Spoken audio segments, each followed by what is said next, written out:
Bienvenidos todos y todas a esta nueva sección de Historia de Colombia del siglo XX. En esta sesión abordaremos el tema del desarrollo agropecuario y el desarrollo industrial en el periodo que va de 1900 a 1930. En ese periodo se producen los procesos de acumulación originaria de capital que van a posibilitar no solamente el desarrollo industrial en un nuevo contexto del modelo de desarrollo económico, sino igualmente las primeras fases del desarrollo industrial, urgidas por las necesidades que tiene el país de fortalecer la economía exportadora, en particular la que está sustentada sobre la actividad cafetera. En esta sesión entonces abordaremos para el periodo de 1900-1930 los aspectos pertinentes al desarrollo del sector agropecuario e industrial, buscando explicar el origen de los problemas estructurales del país, particularmente los problemas que tienen que ver con el desarrollo del modelo económico en los aspectos agrarios y de industrialización.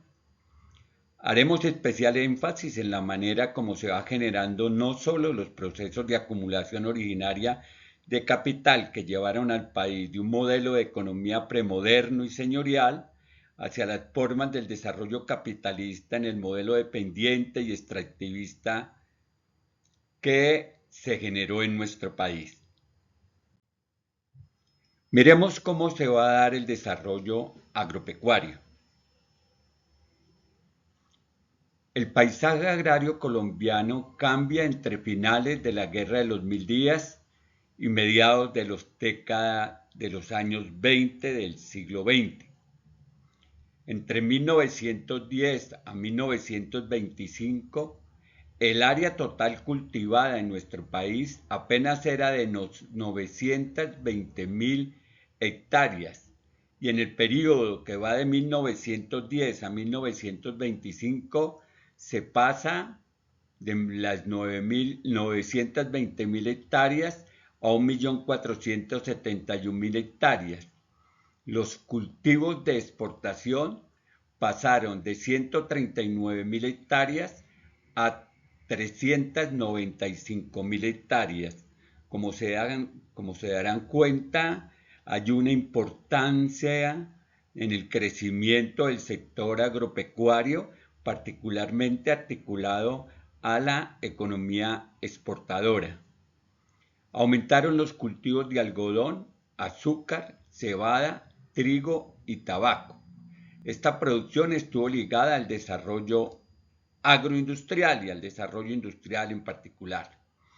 Para 1925 la población urbana estaba por el orden de los 1.560.000 habitantes y se concentraba en las 4 más importantes ciudades del país: Bogotá, Medellín, Barranquilla y Cali. Las áreas más importantes en el cultivo de alimentos fueron Cundinamarca, Valle del Cauca, Antioquia, Boyacá y Caldas. Las zonas ganaderas fueron el Tolima, Cauca, Atlántico y el Huila. Esa configuración de las zonas productivas va a marcar la historia del desarrollo agropecuario en nuestro país, y estas zonas continuarán siendo predominantemente agrarias y pecuarias, a partir de la mitad del siglo XX, un incremento de nuevas zonas de producción que son el resultado de los procesos de colonización espontánea y dirigida que se dieron hacia el oriente del país, particularmente en los departamentos de Arauca, Casanare, Meta, Guainía, Guaviare, Caquetá, Putumayo. Comenzaron a generarse nuevas dinámicas de producción agropecuaria que van a fortalecer el desarrollo de este sector de la economía nacional. Además del café, los cultivos que más se desarrollaron fueron la caña de azúcar, el algodón y el arroz.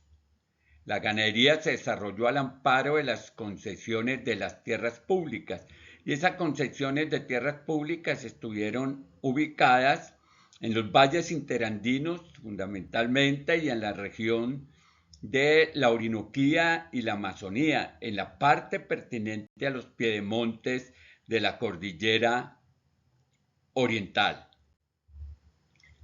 La producción de azúcar comenzó a desarrollarse técnicamente con la creación de los ingenios azucareros en el Valle del Cauca, el azúcar Manuelita y en la costa atlántica con el ingenio Sincerín, que fueron dos importantes experiencias en materia de la producción azucarera que tuvo nuestro país. Para 1928 ya existían en el país 6 ingenios azucareros.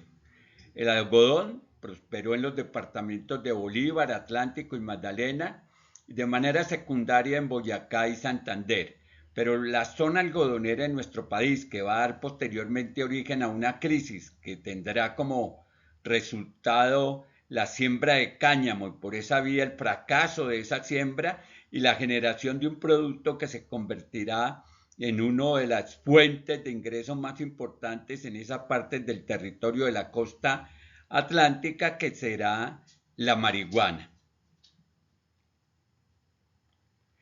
El arroz comenzó a expandirse en el departamento del Tolima y fue incorporado cada vez a su producción una mayor cantidad de maquinaria. El trigo se cultivó en lo esencial en Boyacá y en la sabana de Bogotá, amparado por altos niveles de protección y la prohibición de importar las harinas. Acordémonos que el cereal nuestro es el maíz y la quina, y que el trigo y la cebada constituyen un cereal adventicio que viene con los procesos de colonización española. Sin embargo, como estas regiones del altiplano cundiboyacense fueron altamente culturizadas, pues ese cereal continuó siendo la base fundamental de la alimentación. En otras partes del territorio el maíz continuó jugando un papel importante en el sistema alimenticio y alimentario de las comunidades regionales. La modernización de los sistemas productivos agrícolas. La producción agropecuaria comenzó a modernizarse a partir de 1927, con la introducción de maquinaria y de técnicas de producción agraria que hasta entonces no se habían introducido en la economía agropecuaria colombiana. Es a partir de 1927 que comienza a introducirse nuevas técnicas y maquinaria para aumentar los niveles de producción del sector agropecuario. Se impulsó la fabricación de rastrillos, palas, asadones de hierro, trilladoras, segadoras. Igualmente se utilizaron fertilizantes en el desarrollo de la actividad agropecuaria. Algunas industrias requerían de maquinaria más compleja, como las del café, el algodón, el azúcar y el trigo, que requerían de despulpadoras, trilladoras, trapiches, desfibradoras, toda maquinaria que comenzó a producirse en el país. Entonces hay un sector de la industria que produce este tipo de herramientas que va a comenzar a desarrollarse. La industria metalúrgica y la industria mecánica van a comenzar a desarrollarse como consecuencia de las necesidades que tienen estos sectores de la producción agropecuaria. Se desarrolla durante las 3 primeras décadas del siglo XX una industria de maquinaria dirigida a fortalecer los procesos agroindustriales, utilizando motores hidráulicos de vapor y eléctricos. Durante este periodo fueron relevantes en términos del desarrollo agrario y como consecuencia del mismo varios aspectos. Primero, la ampliación del mercado interno y externo. Para nosotros era fundamental mantener un mercado interno básico que garantizara la subsistencia de las poblaciones, pero un mercado externo que pudiera generar a través de la producción de divisas los aspectos del soporte económico, del desarrollo de una economía que avanzaba en el sector privado de una manera vertiginosa, pero en el sector público se transitaba por los caminos del endeudamiento. La apertura y el mejoramiento de vías, que era fundamental para el desarrollo de la actividad comercial, no solamente las vías que constituyen el uso de los planchones en los ríos, sino también la importancia que comienza a tener el ferrocarril y las vías carreteables. El desarrollo de la infraestructura cafetera y el posesionamiento del café en el mercado exportador fue uno de los elementos fundamentales de este periodo que ayudó a la consolidación del desarrollo económico en la medida en que posibilitó la acumulación originaria del capital que fue gestándose entre la actividad agraria en la producción cafetera y la actividad comercial y exportadora. El impulso de reformas arancelarias dirigidas a mejorar el ingreso, esto es fundamental para impulsar el desarrollo de la actividad comercial exportadora, abonos químicos y utillaje agrícola, calderas, semillas, depuradores sulfúricos, fortalecimiento del Ministerio de Agricultura y de Desarrollo, de programas de educación agronómica y tecnológica, y se establecieron relaciones complementarias y productivas de consumo entre las zonas de producción agrícola y las zonas de producción ganadera. El hato ganadera se duplicó, se concentró en la región atlántica, alcanzó para 1930 1.500.000 cabezas de ganado. Mejoraron los pastos, pero sin embargo la ganadería siguió siendo una ganadería como la tenemos actualmente, extensiva en muchas regiones del país, particularmente en los llanos orientales, en la Orinoquía y en la Amazonía colombiana. Pero para 1930 resulta importante señalar el crecimiento que ha tenido el hato ganadero, que ya alcanza el 1.500.000 cabezas de ganado.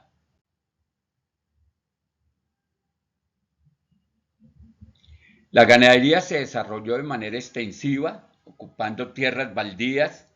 En algunas regiones se dio el mejoramiento de los pastos, que ayudaba a construir la calidad del ganado y de la producción de carne, de cueros y de otros aspectos que se derivan de la actividad ganadera.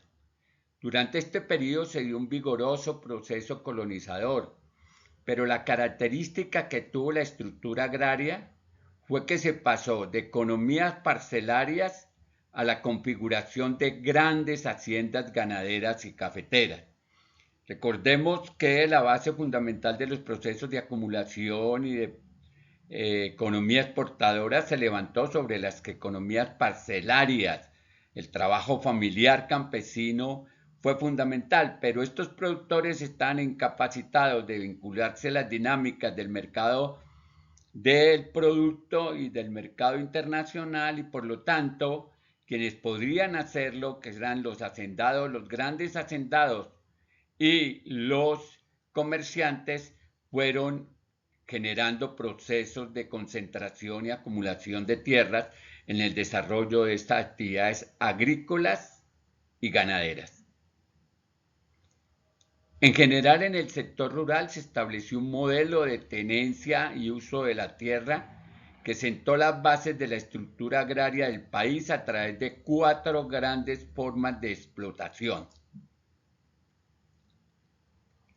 Primero, las grandes haciendas ganaderas, que va a ser uno de los elementos constitutivos de las formas de la tenencia y la propiedad de la tierra. Segundo, las grandes haciendas cafeteras, que son importantes en la medida en que sostienen las dinámicas del comercio exterior, que es un comercio exterior prácticamente monoexportador, aunque tiene otros sectores en menor grado de importancia en el desarrollo de la economía exportadora, es el sector predominante. Las explotaciones agrícolas modernas que generaron la agroindustria, por ejemplo, en la producción de caña de azúcar, de trigo, de otros productos como el arroz, fueron importantes en la explotación agrícola. Y la pequeña propiedad agraria, ya miraremos cómo la concentración de la tierra se fue incrementando en el fortalecimiento no de la pequeña propiedad agraria, sino de las grandes haciendas ganaderas y cafeteras y la explotación de las zonas agroindustriales. ¿Cuáles son las características que para este momento de 1900 a 1930 va a tener el desarrollo industrial? En general, el proceso de industrialización se aceleró después de 1905 por el impulso dado por la administración del general Rafael Reyes. El quinquenio de Reyes fue un administrador importante en materia del impulso del desarrollo económico y particulares del desarrollo industrial. Primero, la producción y refinación de petróleo, se dan las concesiones barcos y de mares, que van a ser la forma mediante las cuales nos vinculamos al desarrollo de la economía basada en los productos energéticos y en los hidrocarburos, en ese modelo de concesiones barcos y de mares que van a revertir al país por las luchas que van a desarrollar los trabajadores petroleros en las zonas del Magdalena Medio fundamentalmente y del nororiente del país. El desarrollo de los ingenios azucareros fue otro de los elementos fundamentales en términos del desarrollo industrial, por la parte que corresponde a las refinerías de azúcar, que eran base esencial del desarrollo industrial.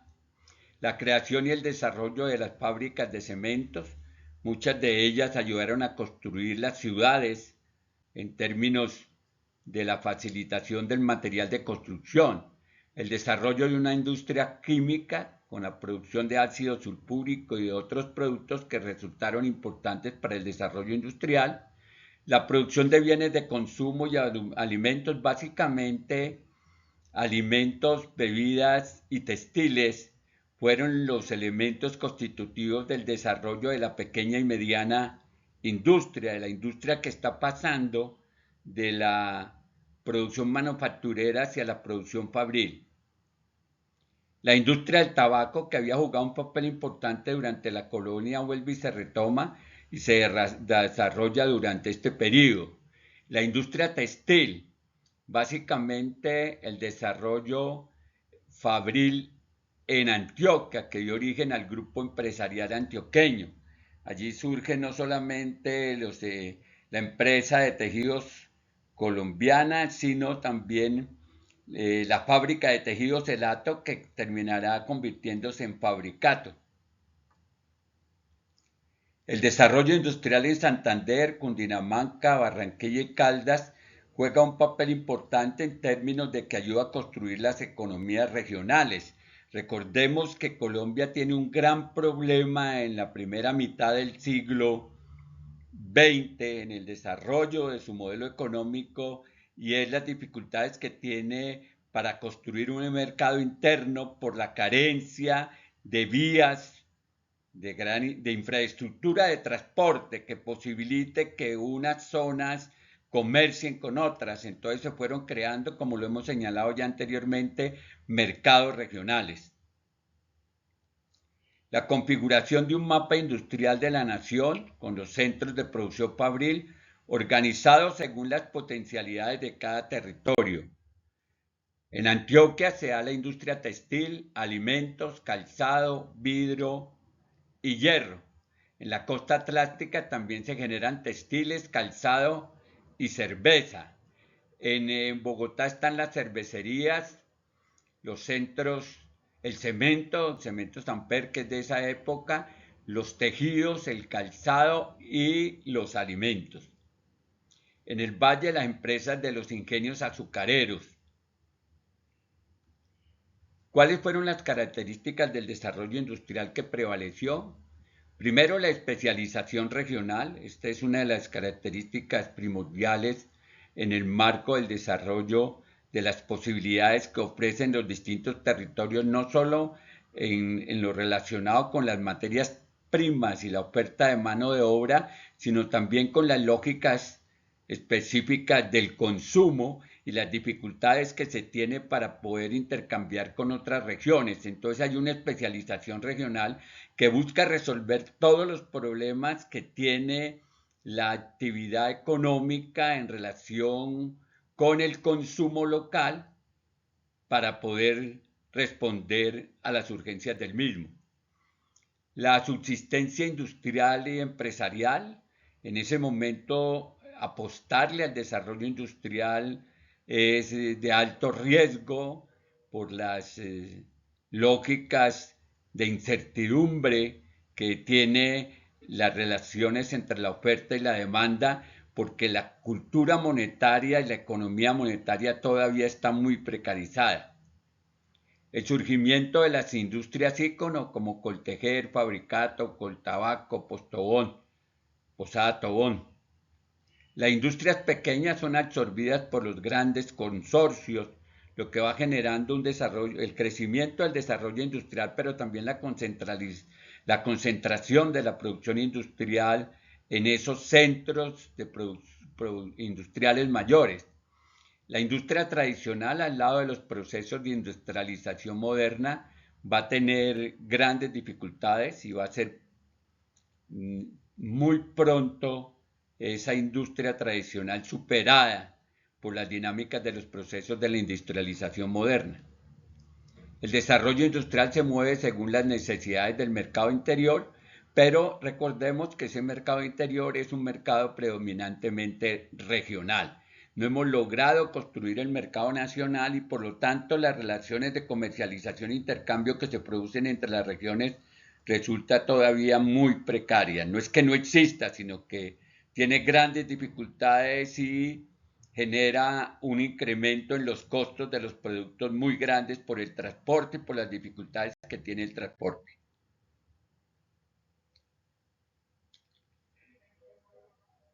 Existen por esa época una carencia en las fuentes de financiación y el fomento del desarrollo industrial. Todos los institutos y todas las posibilidades financieras provenientes de la banca que llegarán al desarrollo de la industria vendrán décadas después para poder consolidar todos los procesos económicos que están surgiendo en este momento. El traslado del capital de unos sectores de la economía a los otros, que es lo que constituye el desarrollo del capitalismo, porque cuando hay capital en un sector de la economía es porque se está produciendo una acumulación originaria que permite que el capital migre de un sector a otro de la producción. Entonces, cuando hay acumulación en el sector agropecuario y en el sector comercial, como consecuencia de la relación que tienen ambos sectores con la economía exportadora, va a surgir la posibilidad de acumulación y esos dos sectores van a buscar inversiones en la apertura de otros sectores como el sector comercial o el mismo fortalecimiento y desarrollo del sector industrial unido a las lógicas específicas de las necesidades que tienen el sector agropecuario y el sector comercial. El desarrollo de la fase de acumulación originaria de capital en Colombia, como se acaba de explicar, que es la manera como se acumula riqueza en manera monetaria y esa riqueza se puede desplazar hacia otros sectores de la economía. Hay 4 actividades del capital en sus orígenes. Primero, el café. El café constituye la base fundamental de las transformaciones que se van a producir a lo largo del siglo XX en materia de desarrollo económico. Luego el fortalecimiento de la industria, industrias que inicialmente surgen para fortalecer el desarrollo de la industria manufacturera y de productos alimenticios y textiles y la industria de las bebidas que vienen del siglo XIX y se fortalecen a comienzos del siglo XX para responder a las expectativas y al crecimiento que está teniendo la demanda en las ciudades esencialmente. Entonces, el café y la industria constituyen dos bases fundamentales del desarrollo de las actividades económicas del capital. Pero también está la compra de tierras. En los procesos de concentración de la tierra, la compra de tierras, particularmente por la vía del endeudamiento de los pequeños propietarios, va a ser un elemento constitutivo de la concentración de la propiedad de la tierra que llega a los extremos que tenemos hoy en el país y que son materia del desarrollo de los conflictos agrarios que tenemos de manera estructural. Y lo otro son las actividades especulativas que tienen que ver con el flujo de capital, dinero, hacia distintas actividades económicas bajo las lógicas del interés especulativo del capital financiero. Es una época de inversiones a riesgo, con gran inestabilidad monetaria por las razones que hemos expuesto en esta exposición. La fase esencial de la acumulación se da por la vía del dinero en las actividades del comercio, la minería y la agricultura.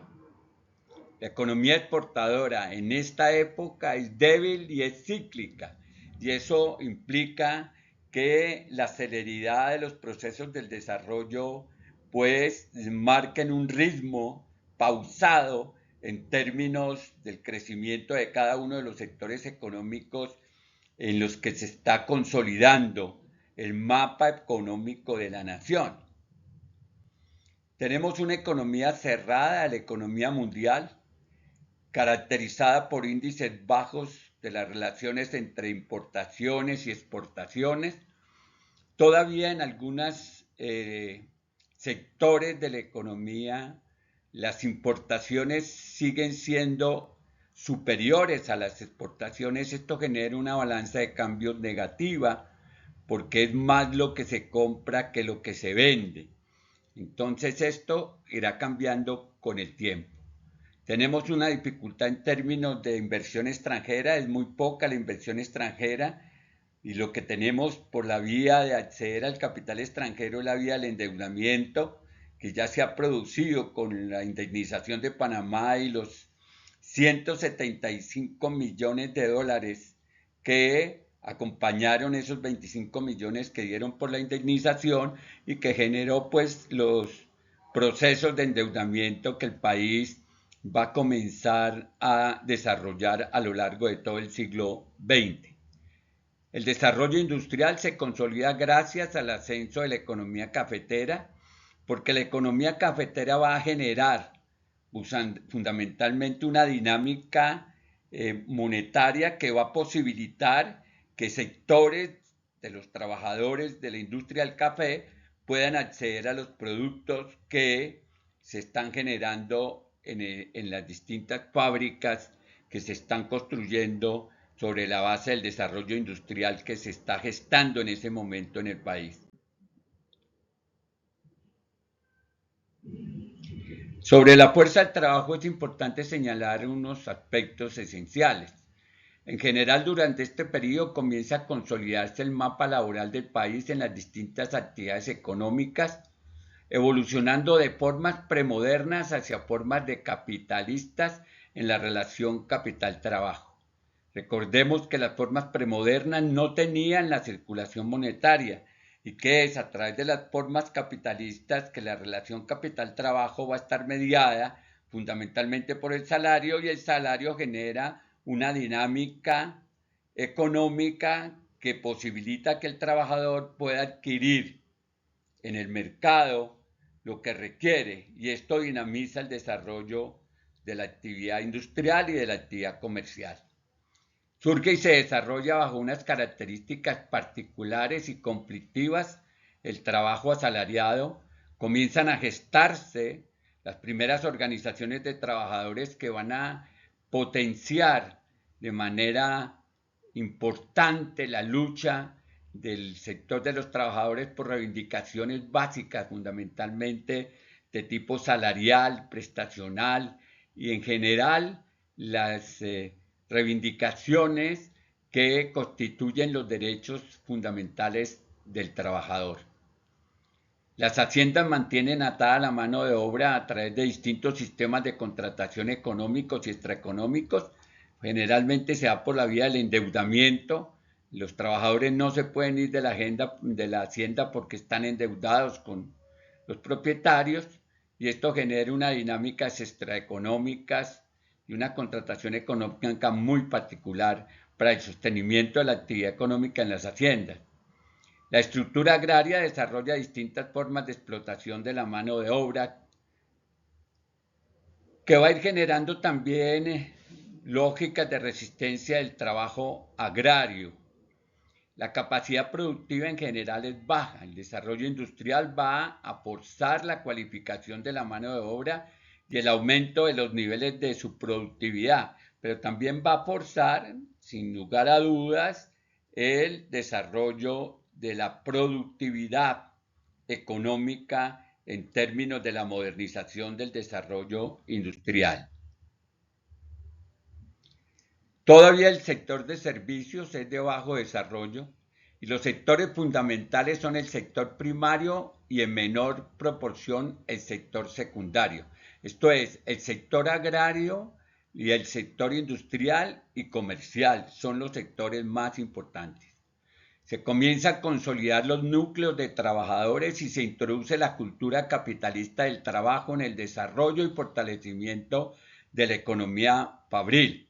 Allí donde surge la cultura capitalista, las relaciones se tornan mucho más complejas porque son relaciones entre el capital y el trabajo, mediadas por el salario, lo que va a ir generando cierto tipo de conciencia entre los trabajadores en torno a sus derechos fundamentales.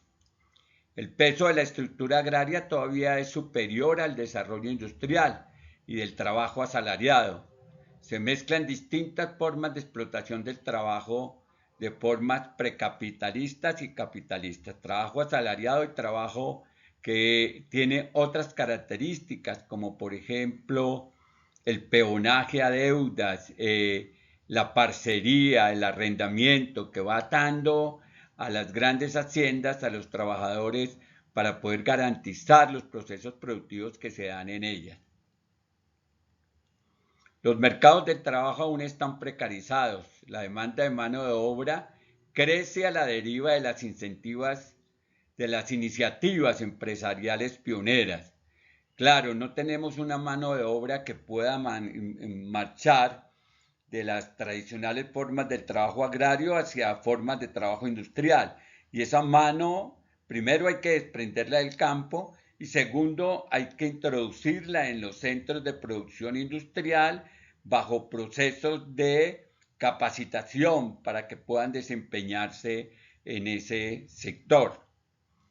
Para 1930 se estima que la población trabajadora era de 3.5 millones, de la cual trabaja por cuenta ajena 1.153.445 trabajadores. Esto es mucho menos que la mitad de la población trabajadora que existe.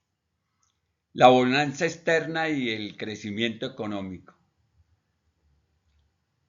En la segunda mitad de la tercera década, la economía experimentó un crecimiento acelerado. Estoy hablando de más o menos 1925, en el marco del desarrollo capitalista y la ruptura con el régimen señorial. Este periodo se caracterizó por varias cosas. Primero, el desarrollo de ciclos de mejoramiento del sector externo. Se aumentaron los niveles de exportación tanto en el sector cafetero como en el sector bananero, que son la economía de enclave bananero con la Uniprix Company y la economía cafetera con el trabajo de la parcelería y de las haciendas. La consolidación en Colombia de Colombia en el mercado mundial de café, que va a ser muy importante, que no va a ser fácil sostenerse, pero ya Colombia entra a ser parte de esa economía del mercado mundial de café. El alza de los precios del café en el mercado internacional y el aumento significativo de divisas que contribuyen a generar las reservas internacionales, reservas que van a tener un lugar de productividad y de producción distinto a las posibilidades de ingreso en el país. Cuando las reservas de dinero entran al país generan procesos inflacionarios por la oferta de dinero que se coloca. Entonces, muchas de las divisas se quedan a manera de reservas internacionales en el exterior y muchas veces son esas mismas reservas que tenemos en el exterior con las que se nos hacen los préstamos. Ingresos de recursos por la indemnización de Panamá, que fueron 25 millones, y la apertura del mercado financiero de capitales que se inicia con un fuerte ciclo de endeudamiento. 175 millones acompañaron, como lo señalé ya, los 25 millones de indemnización que se dieron por la separación de Panamá. El aumento de la deuda externa, que llega hasta 2.005 millones, y el impulso de las recomendaciones de la misión Kemmer, contratada en 1923 para reorganizar las finanzas públicas. La misión Kemmer va a generar toda la institucionalidad que se requiere para el sostenimiento de la economía pública, pero también para responder a las obligaciones que se contraen en materia del pago de servicio de deuda y el pago de deuda internacional. El endeudamiento bancario aumentó a través del Banco Agrario Hipotecario. El sector fundamental a desarrollar es el sector agrario, por eso se crea ese Banco Agrario Hipotecario. La deuda llega a representar en el momento el 12.9% del Producto Interno Bruto, el 94.4% de las exportaciones y el 226.1% de las reservas internacionales y el 244% del ingreso fiscal. Mire usted lo que la deuda llega a representar a comienzos del siglo XX, en las 3 primeras décadas. El 12.9% del Producto Interno Bruto, el 99.4% de las exportaciones, el 226.1% de la Reserva Internacional y el 244% de los ingresos fiscales. El crecimiento económico por la vía de la indemnización y el endeudamiento y las exportaciones de café se dirigió hacia varios sectores. Primero, la construcción de obras públicas. Era fundamental, incluso los préstamos que se hicieron condicionados a que fueran invertidos en el desarrollo de obras públicas, esto es, en el desarrollo del ferrocarril y de carreteras, de puertos, que posibilitara la economía exportadora, la construcción de obras públicas, el fortalecimiento del sector de transportes, particularmente el sector ferroviario, la construcción de vivienda urbana para el desarrollo industrial, que era importante, las actividades comerciales dirigidas a fortalecer el mercado interno, que es una de las preocupaciones mayores en términos de las posibilidades que tenga el desarrollo industrial en nuestro país. No puede haber desarrollo industrial si no hay un mercado interno, entonces hay que fortalecer las actividades comerciales que posibiliten que el mercado interno madure y se ponga a la altura del desarrollo de la industria y de la actividad comercial.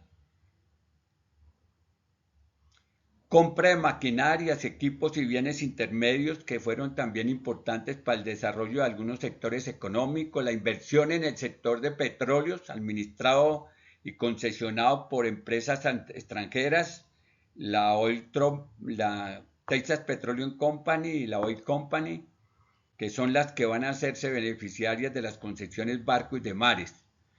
En este periodo se conoce como el de la danza de los millones, que es el resultado de la indemnización, el endeudamiento y las dinámicas exportadoras del café. La existencia de recursos incrementó el gasto público, que para ese tiempo se va a triplicar. El gasto estuvo dirigido en lo esencial a fortalecer la inversión en infraestructura, condicionada por los préstamos para el desarrollo de las economías de enclave. La inversión que se van a ver reflejadas en el desarrollo del sistema de transporte, el mejoramiento de la agricultura y el desarrollo industrial. Áreas de gasto e inversión y desarrollo. Primero, el incremento del gasto y de inversión en el sector público. Había necesidad de invertir en puestos de salud, invertir en escuelas, invertir en acueductos, invertir en vías de comunicación. Entonces hay una inversión en el sector público. Pero había que además invertir en el financiamiento del funcionamiento del Estado, en los empleados públicos, en la burocracia, en la policía, en la fuerza pública. La inversión en obras públicas, que ya lo hemos señalado, la expansión del sistema de transportes, que es carreteras y vías ferroviarias. La construcción de las carreteras aumentó la red de las carreteras, que era la particular necesidad que tenía el país para poder fortalecer el camino de la construcción del mercado interno, la construcción de caminos vecinales que resultan fundamentales, o terceras vías que se conocen también, que son fundamentales para poder extraer y sacar los productos hacia el mercado desde los centros de producción. El aumento del parque automotor, la unión de zonas cafeteras con los puertos, que es importante para la economía exportadora, el mejoramiento de las rutas para la para la importación de maquinaria. Traer las maquinarias hasta los puertos es fácil, pero introducir la maquinaria, sobre todo cuando esa maquinaria es pesada, desde los puertos hasta las zonas de producción, es más difícil.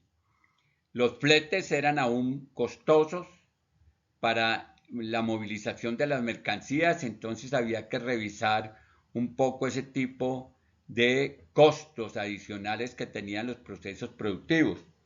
La integración del mercado nacional, que ha sido una preocupación permanente, el aumento del mercado laboral, en la medida en que se va desarrollando la industria, el comercio, pues son mayores las demandas que tiene en términos de mano de obra y por lo tanto aumenta el mercado laboral.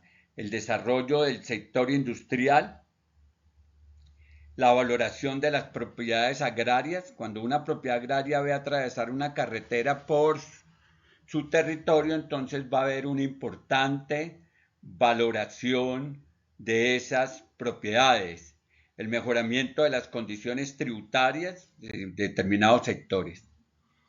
La adecuación de los instrumentos institucionales para el desarrollo fueron el impulso de las recomendaciones de la misión Kemmer.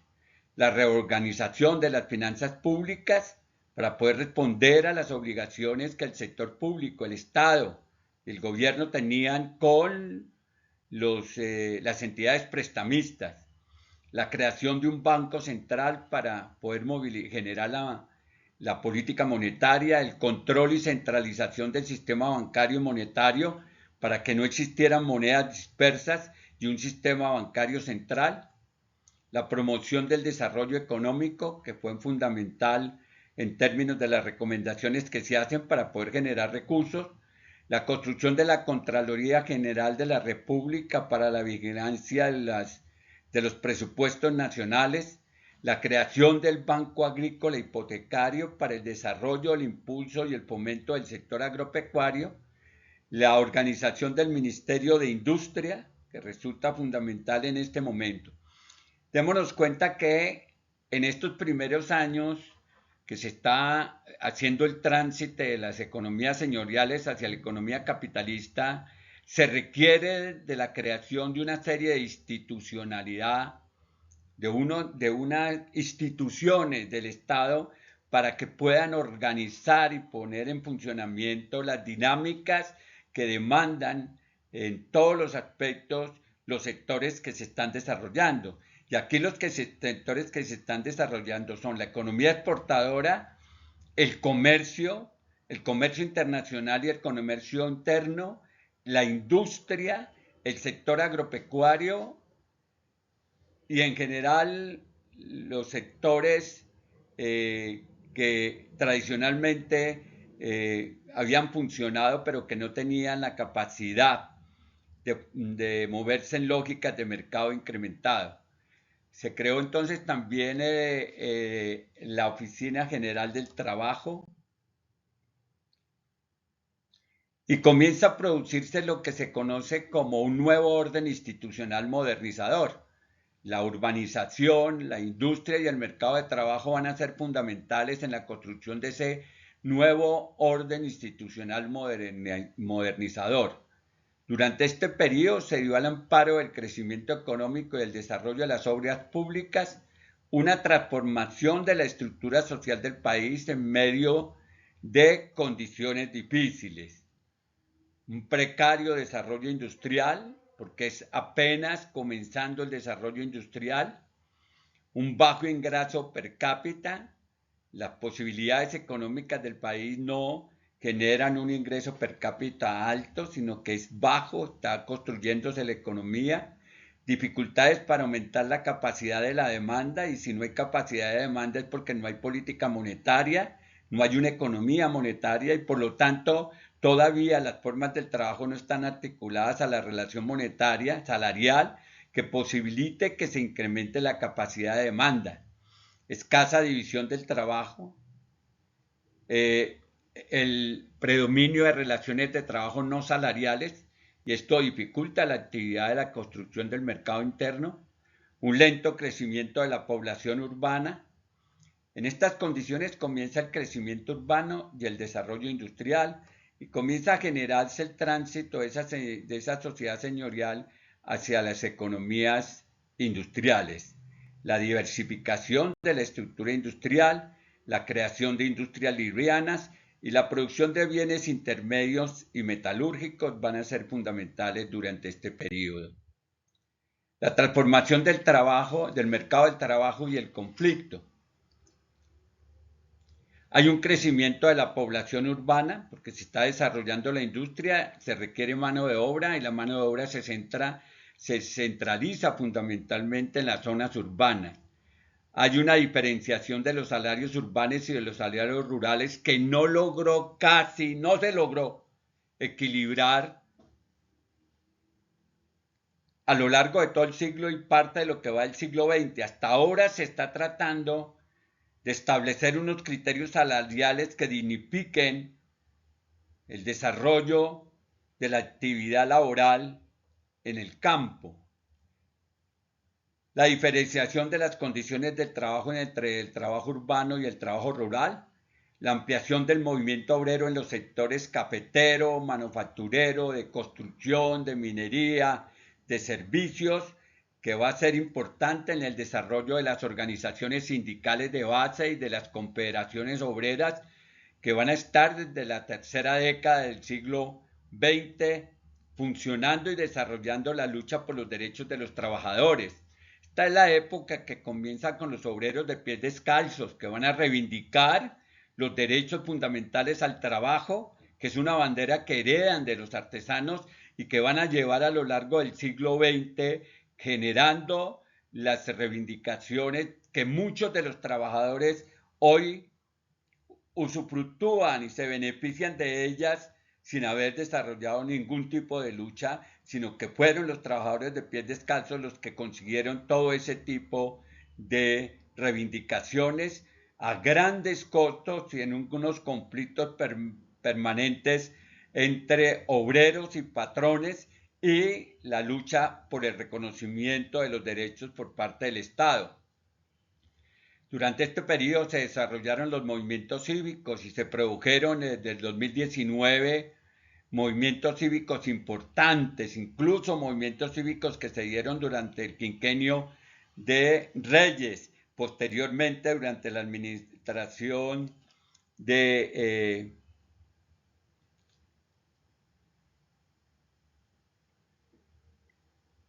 Marco Fidel Suárez, por el hecho de que manda hacer las prendas de uso militar a industrias extranjeras cuando los artesanos estaban paralizados en nuestro país. Y después los movimientos cívicos que se produjeron en la administración de Miguel Abadía Méndez, que van a poner fin al proceso regeneracionista y van a abrir la puerta para el ingreso de la República Liberal. Los conflictos en los enclaves petroleros y bananeros, las huelgas que se van a producir en los campos petroleros en 1924 y 1927 por parte de los trabajadores, pero también la huelga de las bananeras que se va a dar en diciembre de 1928 y que va a tener la masacre de las bananeras. Una cosa es la huelga reivindicando derechos fundamentales de los trabajadores y un salario digno y en dinero, no en vales para consumir en las cooperativas de la empresa, sino en dinero para poderlo optimizar los salarios en las distintas ofertas comerciales que se encuentran en las zonas donde está el enclave bananero. Y la otra cosa es la masacre, que es la masacre de la Plaza de Ciénaga, que se produce en diciembre de 1928. Las huelgas textileras, trilladoras, fluviales, que van a ser propias de las dinámicas del desarrollo de la lucha sindical, huelga en la industria de los textiles, en las trilladoras, en las vías fluviales, que posibilita la circulación de mercancías. Y va a llegar en la dinámica del fortalecimiento de la clase trabajadora la creación de la Confederación Obrera Nacional. Y esa Confederación Obrera Nacional va a tener una particularidad, va a estar acompañada por importantes líderes obreros y sindicales de esa época que no solamente piensan en los derechos fundamentales de los trabajadores en materia de las garantías que debe dársele al trabajador, sino que también están pensando en que los trabajadores tienen que articularse a las luchas políticas. Por eso es que al interior de la Confederación Obrera Nacional va a surgir la idea del Partido Socialista Revolucionario, que posteriormente en la década del 30 dará origen al Partido Comunista Colombiano. 13 movimientos de protesta estudiantil se van a producir en ese periodo, uno de ellos por la muerte de Gonzalo Bravo Pérez el 7 y 8 de junio de 1929 en el desarrollo de las luchas cívicas que se daban en la ciudad de Bogotá. La política institucional contra la movilización se dio a través de la represión, la persecución, el encarcelamiento y la masacre. Entonces, el siglo XX comienza con un problema estructural que vamos a tener a lo largo de todo el siglo, que es que el desarrollo de las luchas por los derechos de los trabajadores y de la población en general encuentra como respuesta en el orden institucional la represión, la persecución, el encarcelamiento, la muerte y la masacre de los pobladores y de los trabajadores. La huelga de los bananeras, la formulación de la ley heroica y la masacre de los trabajadores.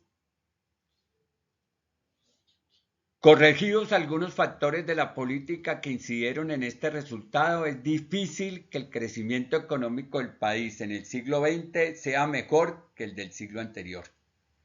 Sin embargo, persisten serias deficiencias e inequidades en las políticas públicas y en la gestión de todos los niveles de gobierno que continuarán siendo taras en el desarrollo económico del país en las décadas siguientes.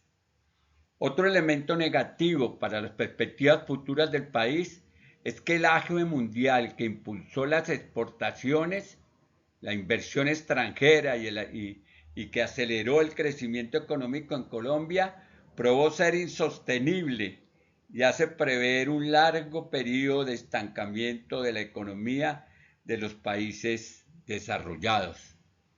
Habrá que pensar entonces en formas de crecimiento más apoyadas en el mercado interior hacia el futuro, pero tratando de mantener las ventajas que le dio al país la participación creciente en el universo de la globalización.